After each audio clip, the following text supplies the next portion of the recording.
श्री श्री हनुमान जी विग्रह प्रतिष्ठा उत्सव अनुष्ठित भद्रक ब्लॉक अंतर्गत कलेई पंचायत बलभद्रपुर ओलटुंगा ग्राम रे श्री श्री हनुमान जी विग्रह प्रतिष्ठा उत्सव भक्तिमय परिवेश रे अनुष्ठित हो जाइछि। आज जो विग्रह प्रतिष्ठा उत्सव होइछि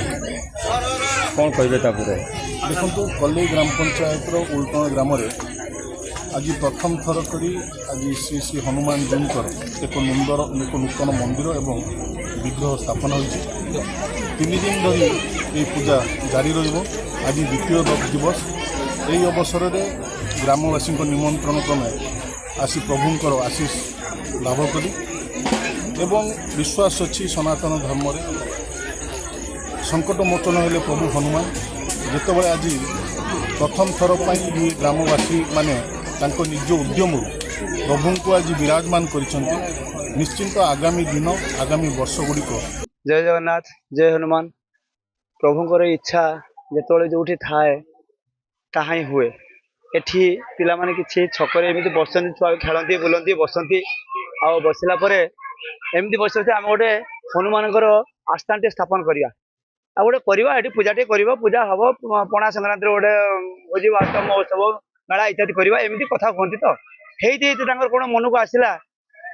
आरंभ करदे शुभ देदेले शुभ देला परे आमर ग्राम देवती पाखे भी हनुमान अच्छा ये 2 मास तले प्रतिष्ठा होती एवं हौ हौ से ठाकुर प्रति एत निबिड़ भावना आसीगला जे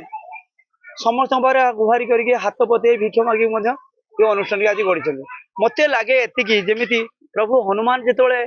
से जुगरे रामंकर नाम को प्रचार करने केते पहाड़ पर्वत श्रीराम नाम लिखि जाऊे बोधे से ठाकुर आशीर्वाद हो इच्छा हो ये पिला माने से भाया प्रत्येक ग्राम एमती अनुष्ठान गढ़ी उठुची